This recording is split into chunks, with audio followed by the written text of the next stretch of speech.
नमस्कार दर्शक बंधु शुभ सकाळ। आज हूँ जून मास 9 तारिख मंगलवार। चलतु नजर पकाइबा आज दिन राज्य और देश विदेशर 20टी गुरुत्वपूर्ण खबर उपरे। ता पूर्व जदि आपण चैनल नुआ करी अछंती तेबे भिडियोटी को गोटे लाइक एवं शेयर करबा सह चैनल को सब्सक्राइब करी कमेंट बॉक्स रे आपण केउ जिल्लारू भिडियोटी को देखुचंती जणांतु, जहा फଳରେ प्रत्येक दिन एपरि नुआ नुआ अपडेट सर्वप्रथमे पाई परिबे। आज प्रथम खबर पुणी झटका आहुरी महंगा हेबो एलपीजी गैस सिलिंडर स्पष्ट कले केंद्र सरकार। कारण मध्य दर्शाइले अमेरिका ईरान मध्य चली युद्ध कारण भारत में लोकंकु महंगा माड़ सहवाक पड़ुछि। गत किछि दिन मध्य पेट्रोल डीजेल सहित व्यावसायिक एवं एलपीजी गैस सिलिंडर दाम मध्य वृद्धि पाउछि। किंतु एही महंगा माड़ एठारे अटकी नाही, बरं आगामी समय रे यह आहुरी बढ़िबो। आगामी दिन में घरोई गैस दर आहुरी वृद्धि पाइबो बोली सरकार पक्षरु निश्चिंत करा जायछि। वास्तव में निकट में केंद्र मंत्री प्रहलाद जोशी कहते जे आगामी समय रे पेट्रोल डीजेल दर मध्य वृद्धि पाइपरे। से कहते जे गैस सिलिंडर मूल्य वृद्धि पाइबारु आमको मध्य दुख और अफसोस अछि, किंतु यार समालोचना करबा पूर्व लोकंकर विश्वर वर्तमान स्थिति को बुझिबा उचित। से आहुरी मध्य कहते जे सारा विश्व रे माल परिवहन एवं जोगाण प्रभावित हेउछि। एलपीजी एवं बहुत कम स्थान को उपलब्ध हेउछि। परिस्थिति रे जोगाण एवं मूल्य उपरे चाप पड़ुछि। से निजे कथा को आग को बढ़ाइछथि जे परिवहन खर्च बहुत बढ़ी जाइछि। गैस रो मूल मूल्य बा बेस कॉस्ट मध्य अधिक रहिछि। या व्यतीत सामग्री को एक स्थान रो अन्य स्थान को पहुंचाइबारे 30 रु 45 दिन समय लागुछि। सेतिपई गैस दर मध्य वृद्धि पाइबो। परवर्ती खबर झियो जन्म हेले सरकार देबे 50,000 टंका। जानंतु कोन एही मुख्यमंत्री राजश्री योजना एवं केमिति करेबे आवेदन। झियो मानकर उज्जवल भविष्य पई सरकार देबे 50,000 टंका। राजस्थान सरकार मुख्यमंत्री राजश्री योजना अधीन रे कन्या संतान मानंकु जन्म ठारू आरंभ करी द्वादश श्रेणी पर्यंत मोट 50,000 टंकार आर्थिक सहायता प्रदान करा जाउछि। एही राशि विभिन्न किस्ती रे सीधा सल्क हिताधिकारी मानकर बैंक खाता को पठा जाउछि। तेबे कोन एही मुख्यमंत्री राजश्री योजना। मुख्यमंत्री राजश्री योजना को राजस्थान सरकार 2016 मसीह रे आरंभ करिथिले। तेबे एही योजना अधीन रे झियो मानकु जन्म ठारू आरंभ करी द्वादश श्रेणी पास करबा पर्यंत मोट 50,000 टंकार सहायता मिलिथाए। एही अर्थ राशि पर्यायक्रमे सीधा सल्क बैंक अकाउंट को ट्रांसफर करा जाए। योजना अनुसार झियो जन्म हेबा परे प्रथम किस्ती बाबद को 2,500 टंका एवं 1 वर्ष बयस पूर्ण हेबा परे द्वितीय किस्ती स्वरूप 2,500 टंका प्रदान करा जाए। तेबे झियोटी स्कूल रे एडमिशन करे जेतेबेले तृतीय किस्ती भाबरे 4,000 टंका दिया जाए। एହାର उद्देश्य होछि बालिका शिक्षा को प्रोत्साहित करबा। झियोटी षष्ठ श्रेणी रे पहुंचबा परे सरकारक पक्षरु 5,000 टंका चतुर्थ किस्ती दिया जाए। सेही परि जेतेबेले दशम श्रेणी पहुंचे सेतेबेले एही योजना रे 11,000 टंकार पंचम किस्ती दिया जाए। द्वादश श्रेणी पास करबा परे हिताधिकारी को 25,000 टंकार शेष किस्ती प्रदान करा जाए। परवर्ती खबर बिना बैग रे स्कूल जिबे पिला कमिबो पाठ पढ़ार भार। वर्ष को 10 दिन स्कूल बैग मना। वर्ष को 10 दिन बिना बैग रे स्कूल जिबा आसिबा करबे पिला। जातीय शिक्षा नीति 2020 को स्कूल स्तर रे लागू करबा को निष्पत्ति निया जायछि। वर्ष को 10 दिन स्कूल बैग मना। जातीय शिक्षा नीति 2020 को स्कूल स्तर रे लागू कराजिबा को निष्पत्ति निया जायछि। एनईपी 2020 अनुसार पाठ्यक्रम रूपरेख रे परिवर्तन होइछि। एणिकी एनईपी आधार रे स्कूल हेबो पाठ पढ़ा एवं समस्त श्रेणी रो पिला मानकर विषय वस्तु उपरु भार ह्रास करबा को एही योजना करा जायछि। एबे गोटिए शिक्षा वर्ष रे 230 दिन खोला रहिबो स्कूल। 20 दिन स्कूल रे वार्षिक उत्सव और क्रीड़ा उत्सव आदि पालन हेबो। वर्ष को 10 दिन बिना बैग रे स्कूल आसिबा छात्र छात्री शिशु बाटिका पिलांको पई प्रति शनिवार बस्तानी विहीन दिवस हेबो। शिक्षा वर्ष रे 190 दिन शिक्षादान सह प्रतिदिन 7टी पीरियड रहिबो। षष्ठ रु अष्टम श्रेणी छात्र छात्री मानक पई वर्ष को 10 दिन स्कूल बैग मना। वृत्तिगत शिक्षा पई उद्दिष्ट 4टी पीरियड रु गोटिए बस्तानी विहीन दिवस रहिबो।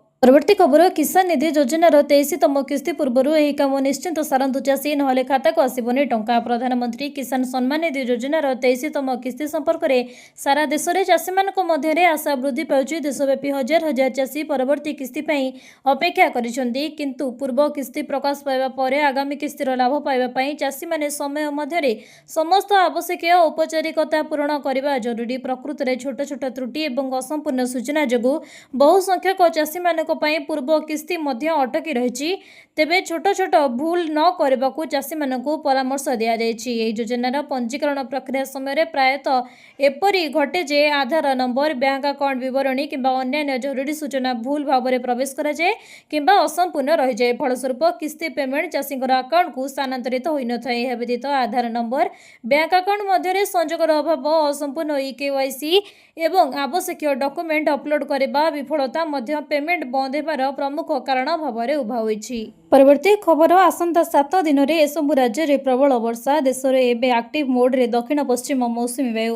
କେରଳ ଉପକୂଳ ଛୁଇଁବା ପରେ ଏବେ ଦ୍ରୁତ ଗତିରେ ଆଗକୁ ବଢ଼ୁଛି ମନସୁନ୍। ଭାରତୀୟ ପାଣିପାଗ ବିଭାଗ IMDର ସୂଚନା ଅନୁସାରେ ଆସନ୍ତା 7 ଦିନ ପର୍ଯ୍ୟନ୍ତ ଦେଶରେ ଏକାଧିକ ରାଜ୍ୟରେ ପ୍ରବଳରୁ ଅତି ପ୍ରବଳ ବର୍ଷା ହେବାର ସମ୍ଭାବନା ରହିଛି। ବିଶେଷ କରି ଦକ୍ଷିଣ ଭାରତର 5ଟି ପ୍ରମୁଖ ରାଜ୍ୟ ପାଇଁ ଜାରି ହୋଇଛି ହାଇ ଆଲର୍ଟ। କେତେକ ଜିଲ୍ଲା ପାଇଁ ଅରେଞ୍ଜ ତ ଆଉ କେତୋଟି ପାଇଁ ରେଡ୍ ଆଲର୍ଟ ଜାରି କରାଯାଇଛି। ପାଣିପାଗ ବିଭାଗ ସାରା ଦେଶକୁ ଭିଜାଇବାକୁ ମାଡ଼ି ଆସୁଛି ମୌସୁମୀ। ଗତ ବର୍ଷ ତୁଳନାରେ ଚଳିତ ବର୍ଷ କେରଳ ଉପକୂଳକୁ ମୌସୁମୀ ସାମାନ୍ୟ ବିଳମ୍ବରେ ଛୁଇଁଥିଲେ ସୁଦ୍ଧା ଏବେ ଏହାର ସକ୍ରିୟତା ବେଶ୍ ବଢ଼ିବାରେ ଲାଗିଛି। ଆସନ୍ତା ଏକ ସପ୍ତାହ ମଧ୍ୟରେ କେରଳ, କର୍ଣ୍ଣାଟକ, ତାମିଲନାଡୁ, ପୁଡୁଚେରୀ, ଆନ୍ଧ୍ରପ୍ରଦେଶ ଏବଂ ତେଲେଙ୍ଗାନାରେ ବ୍ୟାପକ ବର୍ଷା ହେବା ଦେଖିବାକୁ ମିଳିବ। ପାଣିପାଗ ବିଭାଗ ଆକଳନ ଅନୁସାରେ କେରଳ ଏବଂ କର୍ଣ୍ଣାଟକର ଅଧିକାଂଶ ଭାଗରେ ମଧ୍ୟମରୁ ପ୍ରବଳ ବର୍ଷା ଜାରି ରହିବ। ITCT ବେଙ୍ଗାଲୁରୁ ଏବଂ ଏହାର ଆଖପାଖ ଅଞ୍ଚଳରେ ମଧ୍ୟ ପାଣିପାଗର ବଡ଼ ପରିବର୍ତ୍ତନ ସହ ବର୍ଷା ହେବାର ସମ୍ଭାବନା ରହିଛି। ପରବର୍ତ୍ତୀ ଖବର, ଭତ୍ତା ବଣ୍ଟନ ସମସ୍ୟା ଖୁବ୍ ଶୀଘ୍ର ସମାଧାନ ହେବ, ମନ୍ତ୍ରୀ ନିତ୍ୟାନନ୍ଦ ଗଣ୍ଡଙ୍କର ସୂଚନା। ଭତ୍ତା ପାଇବାରେ ବିଳମ୍ବ ଓ ବିଭିନ୍ନ ପ୍ରକାର ଟେକ୍ନିକାଲ ସମସ୍ୟାକୁ ନେଇ ରାଜ୍ୟରେ ହଜାର ହଜାର ହିତାଧିକାରୀ ଚିନ୍ତାରେ ଥିବାବେଳେ ଏହା ଭିତରେ ବଡ଼ ସୂଚନା ଦେଇଛନ୍ତି ସାମାଜିକ ସୁରକ୍ଷା ଓ ଭିନ୍ନକ୍ଷମ ସଶକ୍ତିକରଣ ବିଭାଗ ମନ୍ତ୍ରୀ ନିତ୍ୟାନନ୍ଦ ଗଣ୍ଡ। ଏ ସପ୍ତାହ ଭିତରେ ଭତ୍ତା ସମସ୍ୟାର ସମାଧାନ ହେବ ବୋଲି ମନ୍ତ୍ରୀ କହିଛନ୍ତି।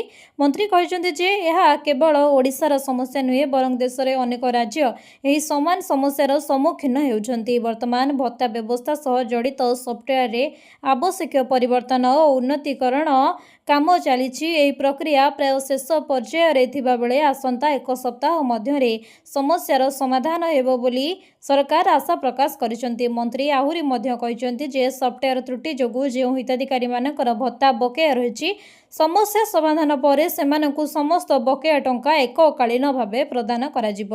ପରବର୍ତ୍ତୀ ଖବର, ଲେବର କାର୍ଡ ଥିଲେ ସରକାର ଦେବେ 3,500 ଟଙ୍କା। ଶ୍ରମିକଙ୍କ ପାଇଁ ବିଭିନ୍ନ ପ୍ରକାର ଯୋଜନା କାର୍ଯ୍ୟକାରୀ କରୁଛନ୍ତି ରାଜ୍ୟ ସରକାର। ତେଣୁ ଏହି ଯୋଜନା ସମ୍ପର୍କରେ ଅଧିକାଂଶ ଜାଣିନଥିବାରୁ ଏହାର ଲାଭ ଉଠାଇ ପାରୁନାହାନ୍ତି। ସରକାରଙ୍କ ପକ୍ଷରୁ ପ୍ରଦାନ କରାଯାଉଥିବା ଲେବର କାର୍ଡ ମାଧ୍ୟମରେ ସରକାର ଶ୍ରମିକଙ୍କୁ 1,000ରୁ 3,500 ଟଙ୍କା ଦେଉଛନ୍ତି। ଏହି ଲେବର କାର୍ଡର ଲାଭ ଉଠାଇବାକୁ ଚାହୁଁଥିଲେ ଏଥିପାଇଁ କ'ଣ କରିବାକୁ ପଡ଼ିବ ତାହା ଜାଣିବା ଜରୁରୀ। ଏହି କାର୍ଡ ମାଧ୍ୟମରେ ଶ୍ରମିକଙ୍କର ପରିଚୟ ହୋଇପାରିବ ଏବଂ ସେମାନଙ୍କୁ ବିଭିନ୍ନ ଯୋଜନାର ସୁବିଧା ମଧ୍ୟ ଯୋଗାଇ ଦିଆଯିବ। ସ୍କିଲ୍ ମିଶନ ଅଧୀନରେ ଏହି କାର୍ଡ ପାଇଁ ଆବେଦନ କରିପାରିବେ। କାର୍ଡ ପାଇବା ପରେ ଶ୍ରମିକଙ୍କୁ ଏକ ରେଜିଷ୍ଟ୍ରେସନ ନମ୍ବର ଦିଆଯିବ। ଏହି ରେଜିଷ୍ଟ୍ରେସନ ନମ୍ବର ମାଧ୍ୟମରେ ସମସ୍ତ ଯୋଜନାର ଲାଭ ପାଇପାରିବେ ଶ୍ରମିକ। ଏହି ଯୋଜନାର ଲାଭ ସମସ୍ତ ଶ୍ରମିକଙ୍କୁ ଯୋଗାଇ ଦିଆଯିବ। ଏହି କାର୍ଡରେ କେବଳ ସହାୟତା ନୁହେଁ, ବରଂ ଶ୍ରମିକଙ୍କ ଦକ୍ଷତା ଅନୁଯାୟୀ ସେମାନଙ୍କୁ କାମ ମଧ୍ୟ ଯୋଗାଇ ଦିଆଯିବ। ତେବେ ଏହି କାର୍ଡ ପାଇଁ 1 ବର୍ଷ ପୂରଣ ହେବା ପରେ ସାଇକେଲ କ୍ରୟ ପାଇଁ 3,500 ଟଙ୍କା ମିଳିବ। ସେହିପରି ଶ୍ରମିକଙ୍କ ପାଇଁ ଉପକରଣ କିଣିବାକୁ ସରକାର ଲେବର କାର୍ଡ ମାଧ୍ୟମରେ 15,000 ଟଙ୍କା ଯୋଗାଇ ଦିଆଯିବେ।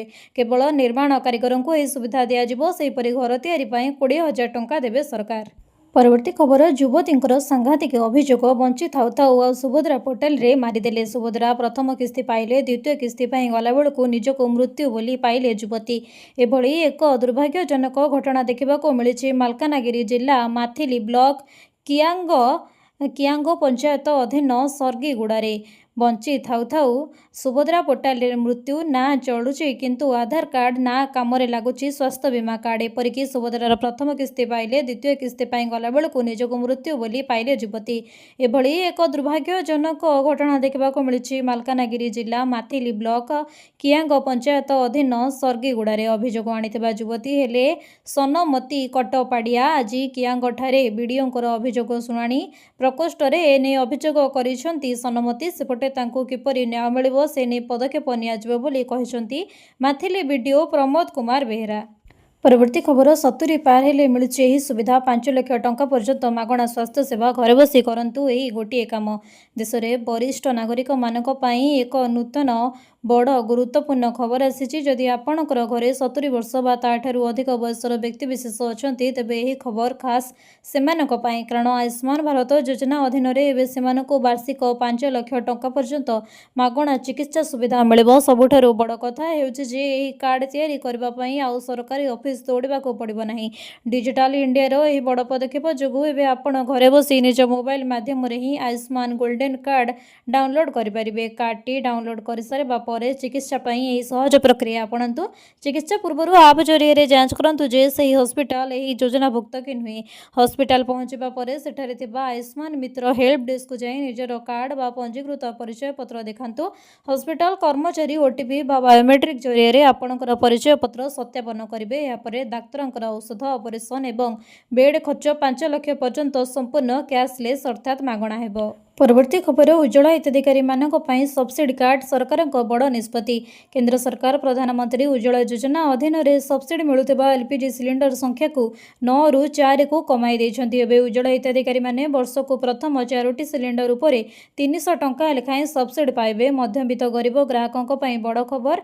केंद्र सरकार प्रधानमंत्री उज्ज्वला योजना अधीन रे मिलुथिबा सब्सिडी एलपीजी गैस सिलिंडर संख्यार बड़ काट करिसंती। एणिकी उज्ज्वला हिताधिकारी मानक वर्ष को 9टी बदल में मात्र 4टी गैस सिलिंडर उपरे सब्सिडी मिलिबो। अंतर्जातीय बजार में इंधन दर वृद्धि जोगु सरकार एही निष्पत्ति नेछंती।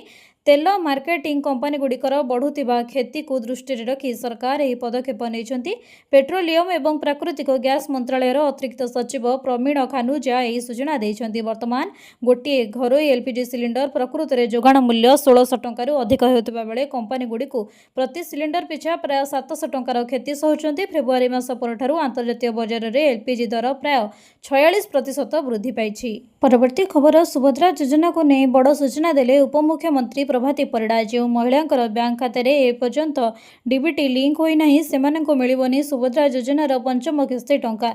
सेपरि सुभद्रा योजना रे जो माने नुआ आवेदन करिसंती सेमानंकर एबे वेरिफिकेशन प्रक्रिया चालू रहिछि। नुआ आवेदनकारींक मध्यरु 39,000 महिलांको सुभद्रा योजना रे शामिल करा जायछि।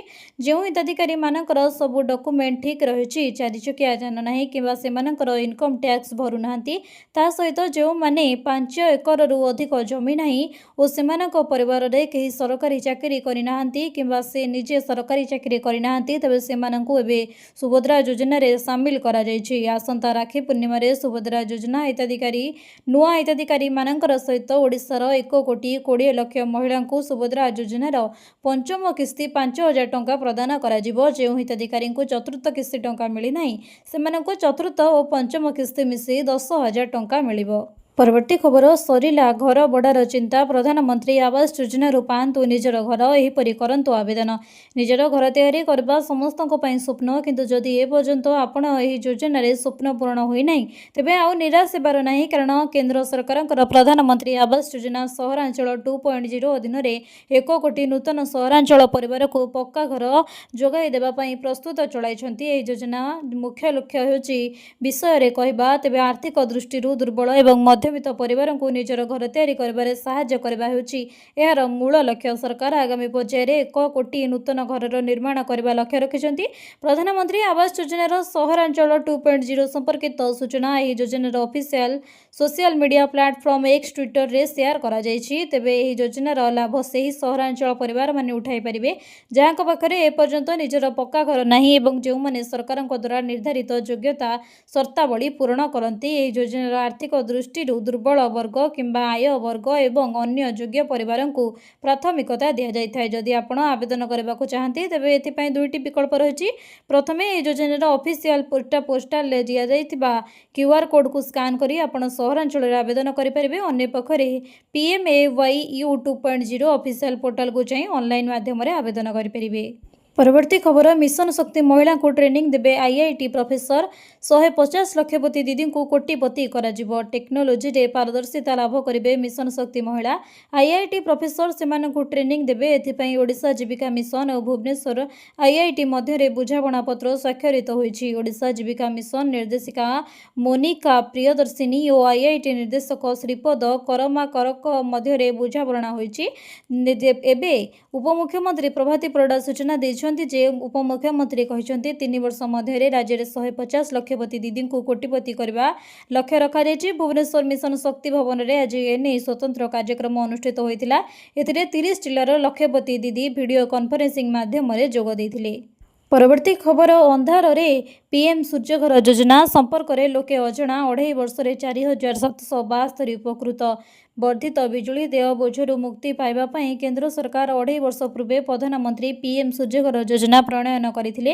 ଏହି ଯୋଜନାର ଲକ୍ଷ୍ୟ ଥିଲା ଗରିବ ଓ ମଧ୍ୟବିତ୍ତ ପରିବାରର ସର୍ବନିମ୍ନ 300 ୟୁନିଟ୍ ଯେ ବିଜୁଳି ମାଗଣା ପାଇବେ। ଏଥିପାଇଁ ଘର ଛାତରେ ସୋଲାର ପ୍ୟାନେଲ ଲଗାଇବେ। ଏ ନେଇ ସରକାର ସେମାନଙ୍କୁ ସବସିଡି ଦେବେ। ମାତ୍ର ପ୍ରଚାର ପ୍ରସାର ଅଭାବରୁ ଏହି ଯୋଜନା ବିଷୟରେ ମୟୂରଭଞ୍ଜ ଜିଲ୍ଲାରେ ଅଧିକାଂଶ ଲୋକେ ଜାଣିପାରୁନାହାନ୍ତି। ଫଳରେ ମୟୂରଭଞ୍ଜ ଜିଲ୍ଲାରେ ପିଏମ୍ ସୂର୍ଯ୍ୟଘର ଯୋଜନା ଏବେ ବି ଅନ୍ଧାର ମଧ୍ୟରେ ରହିଛି। ବିଜୁଳି ମହଙ୍ଗା ମାଡ଼ରୁ ବର୍ତ୍ତିବା ପାଇଁ 2024 ଫେବୃଆରୀ 1ରେ କେନ୍ଦ୍ର ସରକାର ପିଏମ୍ ସୂର୍ଯ୍ୟଘର ଯୋଜନା ଘୋଷଣା କରିଥିଲେ। ଏହି ଯୋଜନାରେ ମୟୂରଭଞ୍ଜ ଜିଲ୍ଲାର ମୋଟ 11,927 ଜଣ ଆବେଦନ କରିଛନ୍ତି। ସେଥିମଧ୍ୟରୁ 4,772 ଜଣ ଉପକୃତ ହୋଇଛନ୍ତି। ଏହି 2.5 ବର୍ଷ ମଧ୍ୟରେ 2ରୁ 3 କିଲୋୱାଟ ବିଦ୍ୟୁତ ସଂଯୋଗ ପାଇଁ 7,642 ଜଣ ଆବେଦନ କରିଥିଲେ। ସେଥିମଧ୍ୟରୁ 2,188 ଜଣ ଉପକୃତ ହୋଇଛନ୍ତି। ବାରିପଦା ଡିଭିଜନରେ 3,921 ଜଣ ଆବେଦନ କରିଥିଲେ। ସେଥିମଧ୍ୟରୁ 1,345 ଜଣ ଉପକୃତ ହୋଇଛନ୍ତି। ପରବର୍ତ୍ତୀ ଖବର କମିଛି ସୁନା ଏବଂ ରୂପା ଦାମ। ଗହଣା କିଣିବା ପୂର୍ବରୁ ଜାଣନ୍ତୁ ଦର।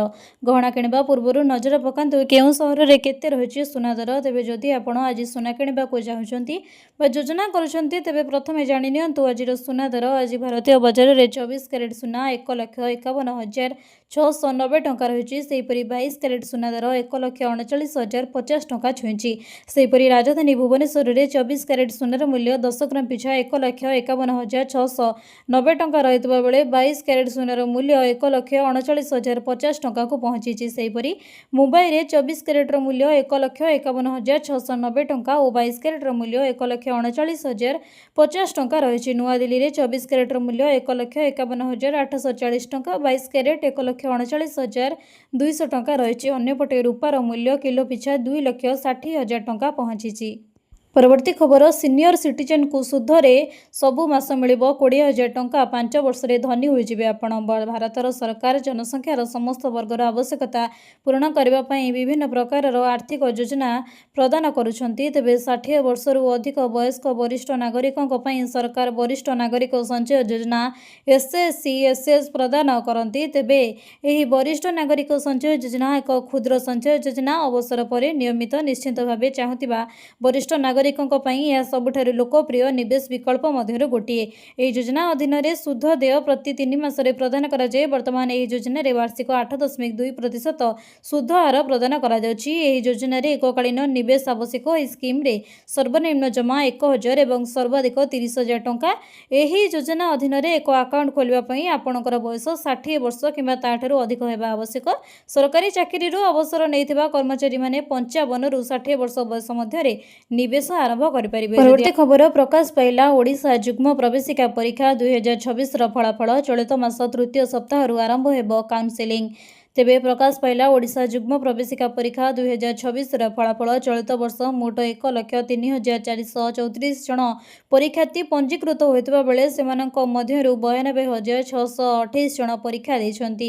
ମୋଟ 89.55% ପରୀକ୍ଷାର୍ଥୀ କମ୍ପ୍ୟୁଟର ଭିତ୍ତିକ ପରୀକ୍ଷା ଅଂଶଗ୍ରହଣ କରିଥିଲେ। 4 ମେରୁ 10 ମେ ମାସ 2026ରେ ହୋଇଥିଲା OJEE ପରୀକ୍ଷା। ତେବେ ଆଜି ଏହାର ପରୀକ୍ଷା ଫଳ ପ୍ରକାଶ ପାଇଛି। ରାଜ୍ୟରେ 30 ଜିଲ୍ଲାରେ 93 ସେଣ୍ଟରରେ ପରୀକ୍ଷା ହୋଇଥିଲା।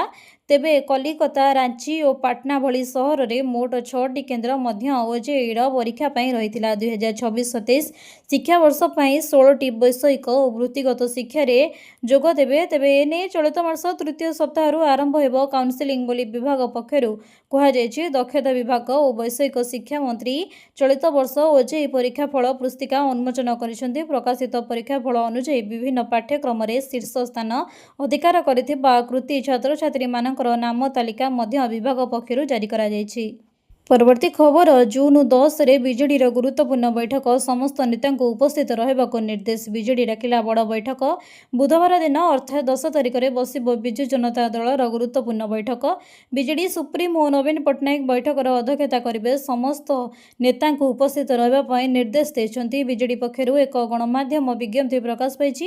ବିଜେଡି ପକ୍ଷରୁ ଜାରି ହୋଇଥିବା ବିଜ୍ଞପ୍ତିରେ କୁହାଯାଇଛି ଯେ ଆସନ୍ତା 10 ତାରିଖ ଅପରାହ୍ନ 4ଟା ସମୟରେ ରାଜ୍ୟ ବିଜେଡି କାର୍ଯ୍ୟାଳୟ ଶଙ୍ଖ ଭବନରେ ଏକ ବୈଠକ ବସିବାକୁ ଯାଉଛି, ଯେଉଁଥିରେ ଗତ ସାଧାରଣ ନିର୍ବାଚନରେ ଦଳୀୟ ପ୍ରାର୍ଥୀ କିମ୍ବା ପ୍ରାର୍ଥିନୀ ଭାବେ ଲଢ଼ିଥିବା ନେତାମାନଙ୍କୁ ଡକାଯାଇଛି। ଏହି ବୈଠକରେ ଦଳୀୟ ସଭାପତି ସମସ୍ତ ନେତାଙ୍କ ସହ ବିଭିନ୍ନ ପ୍ରକାରର ଆଲୋଚନା ଏବଂ ବିଚାର ବିମର୍ଶ କରିବେ। ସେହିପରି ପୂର୍ବରୁ ଦଳ ତରଫରୁ ନିଆଯାଇଥିବା ଏସ୍ଆଇଆର୍ ସମ୍ପର୍କିତ କାର୍ଯ୍ୟକ୍ରମର ଅନୁପାଳନ, ବ୍ଲକ ପୌରାଞ୍ଚଳରେ ସାଂଗଠନିକ କମିଟି ଗଠନ ଓ ନିଆଯାଇଥିବା ଦଳୀୟ କାର୍ଯ୍ୟକ୍ରମ ସମ୍ପର୍କରେ ତଥ୍ୟ ପ୍ରଦାନ କରିବେ। ଏହି ବୈଠକରେ ଦଳୀୟ ନେତାମାନେ ସିଧା ସଭାପତିଙ୍କ ସହ କୌଣସି ବି ପ୍ରସଙ୍ଗରେ ଆଲୋଚନା କରିପାରିବେ।